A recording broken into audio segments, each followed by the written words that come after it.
Dans les rues de Chambéry-Centre, les piétons viennent de permettre à la Cité des Ducs de se classer deuxième du palmarès des centres-villes les plus dynamiques de France. C'est ce qu'explique une étude menée par l'Association des villes de France et la société MyTraffic, leader européen de l'analyse des flux piétons, et qui vient de révéler ces chiffres pour l'année 2020. Plus qu'une étude, il faut parler d'outils. C'est des outils de suivi et de comptage des flux piétons. Donc c'est à partir des smartphones, du big data.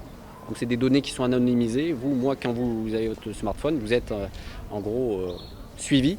Et donc ça permet à ces sociétés, de manière toujours anonymisée, de suivre précisément les parcours piétons pour, comme je vous le disais tout à l'heure, permettre d'avoir un suivi, une observation au service de l'action et donc de l'ajustement de nos politiques publiques.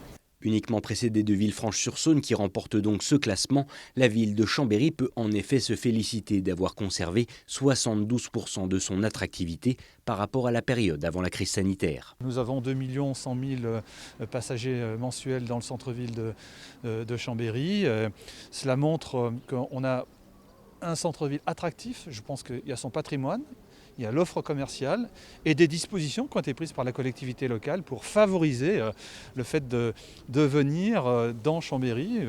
Comme par exemple, ça a eu débat entre nous de ne pas rendre gratuit le stationnement pendant le second confinement, car nous avions la conviction que la gratuité se traduirait par des véhicules ventouses et du coup, c'est moins de commerçants qui peuvent avoir un débouché pour le click and collect ou pour acheter des repas entre midi et 2 par exemple.